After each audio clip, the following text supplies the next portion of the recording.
Hello, welcome back to my channel. This is your Madam Limited Edition. I'm so happy if you've tuned in to listen to what I'm going to talk today.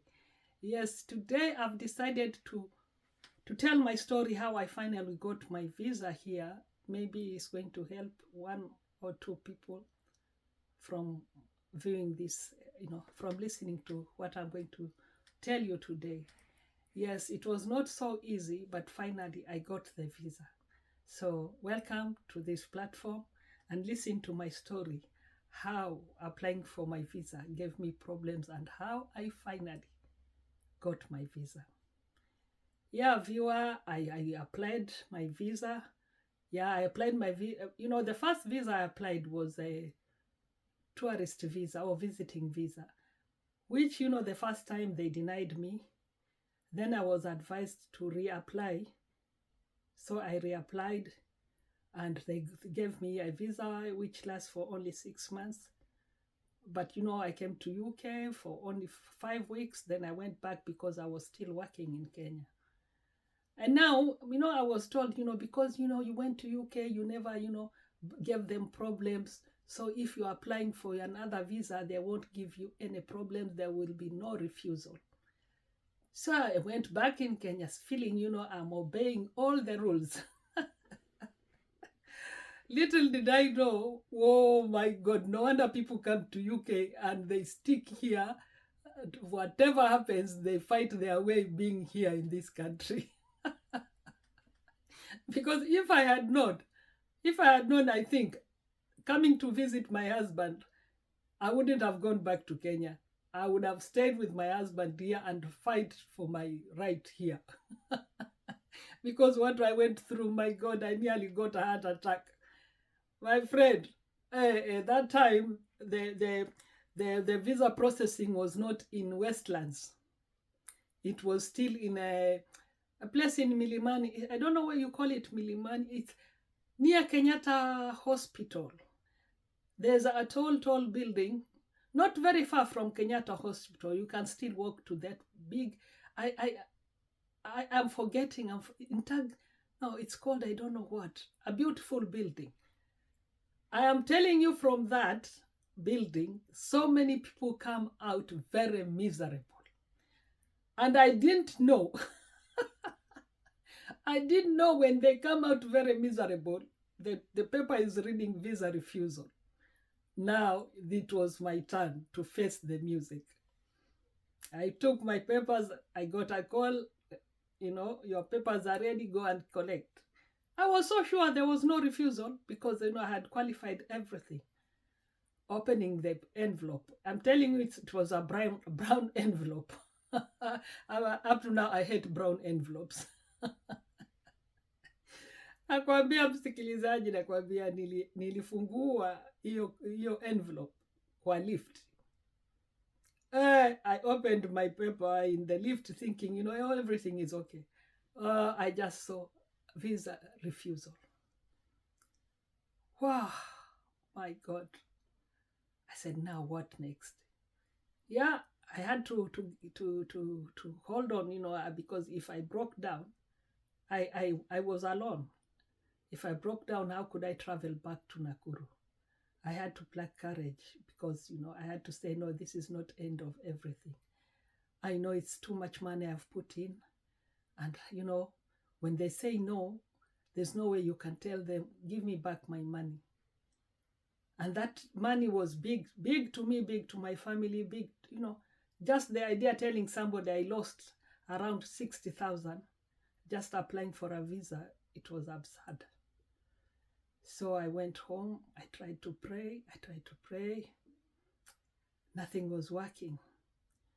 But finally, just before, the appeal, there's that time, we were allowed to appeal. So there was only 28 days. You are given 28 days before you are to appeal. So I managed to appeal by the help of my cousin. Yeah, she advised me I had to do it. I had to appeal. My case had to be heard in writing because she advised me don't accept to be interviewed on the phone. Yeah, just put all your notes in writing. Yeah. So I did that. I sent the package in Nairobi in time, and I waited. I waited knowing everything is okay. And funny thing, when we went through the refusal notes, there was nothing much. They were just contradicting themselves. Seriously, everything I had qualified, everything. Maybe the only thing I hadn't qualified, my husband didn't have enough money like other people. Maybe that was the only reason. But they didn't even state it there. They just stated, you are coming here, how are you going to get a job? And I said, I am already a housekeeper, so housekeeping jobs are too many in UK. So I'm not worried. And already I had been offered 2 jobs. When I had gone to UK, I had tried to apply, but I didn't have a working visa. But immediately they replied, they said, if you have the working visa, come to work for us. So I had put the evidence in my visa application that working won't be a problem because already I have 2 offers. But still they denied me. So I had to appeal. I had to appeal and put things correctly the way I had put them. And after some time, after 3 weeks, nilingojea kama wiki 3. Nilivyocheki email yangu nikapata kuna ujumbe. They had sent an email telling me, giving me my appeal number now and telling me the waiting period is between, I think, 1 month to 3 months. Not to 3 months, 1 month to 2 months, if I remember well. For waiting, I wait for my case to be heard. I waited, nikangojea. Oh, I waited. Every time I'm checking my email, and that time, the phones, my phone was not Android. So I had to go to a cyber to be checking. I didn't know even what Wi-Fi is. I don't know that time there was Wi-Fi or what. I had no idea. I was just walking into a cyber cafe and even paying somebody to check for me because computer was not in me. I'm telling you. I had to tell my friend's brother every time to come with me and check and help me draft my emails, all that, That is what I was going through. It was not easy. So once I got the appeal number, I waited. And I waited. I waited until it was 3 months. Nothing was coming through. Then, no, I kept on waiting. After 4 months, 4 months or 5 months, I called my cousin. I called my cousin who helped me, who helped me, for the visa, whatever, to appeal for my visa refusal. So I told her, things are not working. Nobody has replied me. She advised me, write an email to the British Embassy asking them what is happening and putting your appeal number. So I wrote to the British Embassy asking them in Nairobi, asking them, I wrote, I sent an email asking them what is happening. This is my appeal number. What is the verdict? Up to today, nobody has communicated. I waited for the reply. After 2 weeks, nobody had replied me. I was advised again, don't give up. Right now, take the email you sent in Nairobi, send that the same email to tribunal asking them, you've already communicated to Nairobi and nobody has replied you. Write to Tribunal UK telling them what is happening and they should pardon you because you tried to communicate with their office in Nairobi, but to no avail. So I did that. And after less than 2 weeks, I got a reply. I got a reply from a tribunal telling me that, my case, the judge waited for my documents and they never arrived, so he closed my case. My God, I am telling you, I panicked. I said, not even panicking. I felt so down. I said, now the judge has already closed my case. What do I do? What do I do? I was already broke, my friends. I was already broke. Nikafikiria nitafanya nini? Nitafanya nini? Then, hiyo Jumapili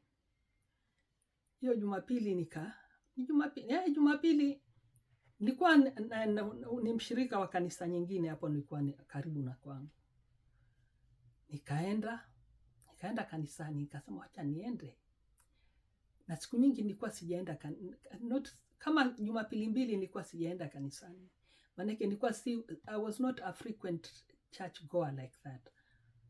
But this time I said I am going, and I was not such a member to be recognized in that church so much. No. I used to go there, I sit quietly. After church, I don't even, say hello to people. I just come straight to my house so that few people knew me, So, nikaenda kanisani. Nikakaa, kuingia mimi, when I went to church, nikakaa chini. And the sermon started. When the sermon started, I was shocked because the pastor was talking from the book, the sermon was from the book of Samuel, and they were talking about this story of Hannah. And imagine, viewer, my name is Hannah, and the topic that Sunday was Hannah. So I said, okay, I should be very, very attentive. This is about me. Let me listen. What is really happening here to me? Then Pastor akasema, okay, if maybe every time you pray and God is not answering you. You've prayed, whatever you want, but God has not answered you. Maybe this is the time for you to change your prayer. It reaches a time you have to revisit what you want from God, and you change your prayer. Just like the way Hannah kept on crying to God, and she decided to change her prayer, and she told God, this time, God, when you answer me, I promise you to give you something. And Hannah said, I am not asking a child just for myself.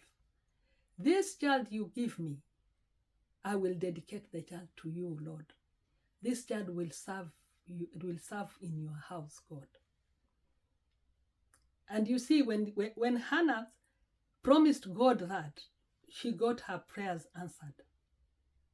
Yeah, viewer, Hannah katika Biblia alipomwahidi Mungu kuwa ukinipatia huyu mtoto, atakuwa si wangu tu, lakini atakulia kwa nyumba yako akikutumikia. Na Mungu akamjibu Hannah maombi yake, akapata mtoto. So with me also, I started to think, yeah, maybe it's time for me to change my prayer.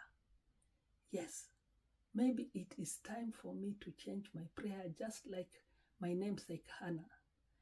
And the pastor now said, okay, after the end of the sermon, he said, if you have found yourself in this category, what I'm preaching about, there are envelopes. You can have an envelope with a paper, write what you are going to promise God if he answers your prayers. And address your envelope, your name. We'll keep the envelopes in church. Once you've been answered what you are praying to God, you will come to the church and ask for your envelope, and we'll all know, what God has answered you and what you promised him. That was the deal. But now we were told to be very, very careful. You don't just get excited and you rush promising God something you can't do. Obviously, it will be impossible for you to do it. Or maybe you haven't, you don't, when you are making a covenant or a promise with God, you really have, to be serious. This is not making a promise with your neighbor. This is not making a promise with your relative. This is your God who created you. So you really have to be serious. So we were cautioned, you don't rush for that envelope if you know you cannot keep the promise. But me, I knew I had reached the end. There was no return. I had to take the envelope. So I took the envelope. I wrote what I wanted. Of course, I wanted God to help me with my visa problem. And I promised God, that very month, God, you give me my visa. This is what I promise you. So, viewer, I'm not going to tell you what I promised God, but it was something, you know. I did. I put it in writing. And I knew once I got the visa, this is what I will do. I put it in writing, sealed the envelope, put my name, and that was end of the service. I left the service. I didn't, I never used to stay behind saying, hello, how are you? No, I just walked out and I went back to my house. And I continued. Now, after, now, I have, the judge has already closed my case. So the only thing, I went to the cyber, text Nairobi embassy, sending the same email I got to the tribunal, saying that the judge waited for my documents, which the court never received. So I sent the email to Nairobi asking them, what happened? You never sent my documents to the tribunal. This is what the judge has written from tribunal, that my case has been closed. I wrote an email to the British Embassy in Nairobi. And funny thing, I waited for 2 weeks. Nothing. I got nothing from them. So I didn't give up. I took the same email. The same email, I resent it to tribunal. Now telling the tribunal, please, Nairobi is still very quiet about my case. They haven't told me why they never sent my documents. And please, now I am begging your court, you as the judge, please, can you reopen my case if I can promise to send you my copies direct to you instead of the Nairobi people sending them to you, because I have the originals. So the judge said, I have my copies here. I told him I have some copies left with me, so I can send them to you. You start my case. When I sent to the tribunal, within less than a week, I got a reply. The judge said, yes, he's okay, he's going to reopen my case once he gets the documents. So I started again. I started to update my documents, everything. I had to update because now it was nearly 6 months. 6 months had gone. So I had to update everything. I updated. Finally, when I was going to get my SACCO statement, when I was now going to get my SACCO statement, then I can put together all the documents and send them that day to Tribunal UK. I hear a call. I get a call from Nairobi. Is that Mrs. Andrews? I say, yes. Oh, sorry, madam, we have your visa ready. Can you come and pick it? I said, you have my visa? Yes. Where are you? I said, no, I'm in Nakuru. I can't come today, maybe tomorrow. So I left everything I was doing. I can't believe it. It was like that. I went to Nairobi the next day, but now, I had to update my TB certificate from Nairobi Hospital because it had already expired. It was after 6 months. So I went, I got another one. I had to sleep in Nairobi so that I can send the results the next day so that now they can issue my visa to me. So I went, I did all that. The next day, I went, I collected my visa just like that. It's just like that, but 6 months of agony, waiting for a visa, waiting for the appeal. This is what happened to my story. I said, now I think this is God. Just getting a phone call from Nairobi, after, I was now up, down, trying to update everything. In fact, it's good they called me because, there was other paperwork I was supposed to update also, which was going to cost me more money. And thank God they stopped it, or they stopped even before me, sending the documents to UK, because that was another money. I had to put more money sending the documents to UK into the tribunal. Imagine. So God worked for me. The call came in time before I used so much money, for that process. I finally got my visa like that. And you know what? That very month I got that visa, I had promised God, of course, I am going to do what I had promised God. So the next Sunday, I had to go to church. Very happy, very happy. I told my son, you never come with me to church, but this time you are coming with me to church. I also convinced my best friend, who never followed me to church, to come with me, because I told them it is a great, great day for me. I had promised God something and he already answered me. So I am going to tell the members of the church that God is there. He has already answered me. I went to church very happy. So we went there. When I entered the church, this time I was very, very active, I told one of the, in the middle of, before, they have a session where people, for testimonies. So I told one of the ushers, or one of the women, there in church, the ones who, the big members in the church. I said, today I have a very, very, tough testimony. Please, I need my envelope. I'm Mrs. Andrews. Please, can you send for my envelope? The usher told me, no, today the church is so busy. We have too many envelopes. We can't look for your envelope. You just go and tell your testimony like that. I said, okay, but now I felt these people are not excited the way I'm excited.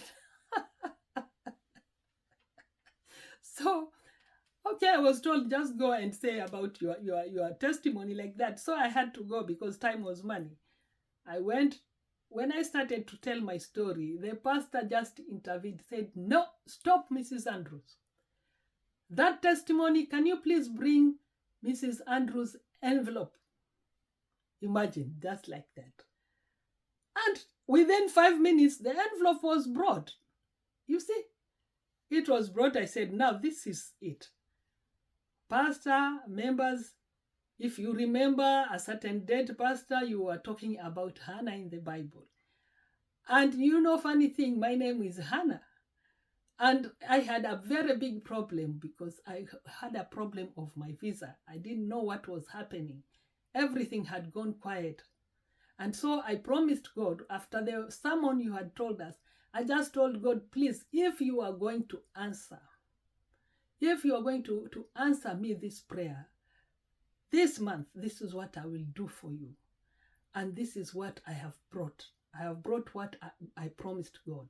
So I took the envelope, I gave it to the pastor. I told and plus the letter, what I had promised God, so they had to read everything.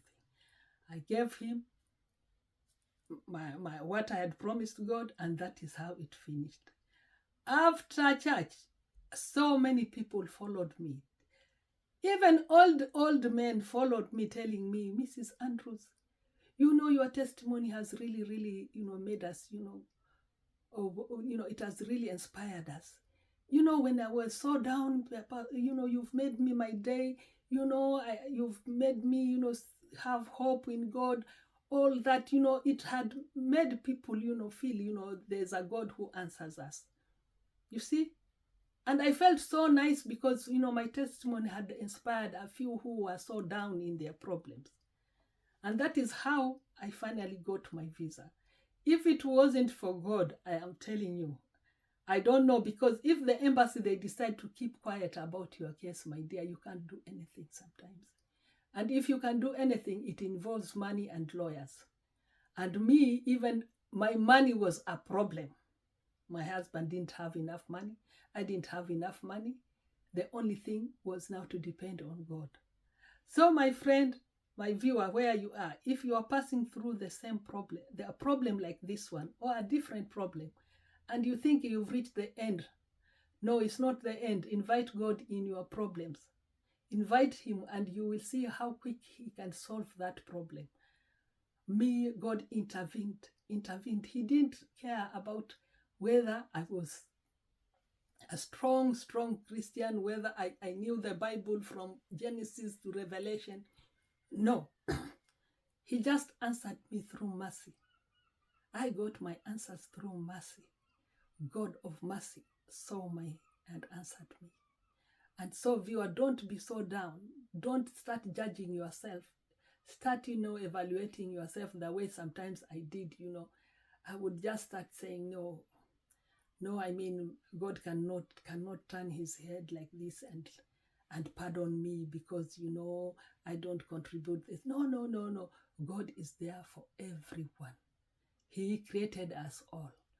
And when we seek him, he answers. Thank you so much, viewer. I hope you've been inspired by my story. And don't forget to subscribe. Thank you so much if you are a returning subscriber. I love you so much. Till next time. Bye-bye.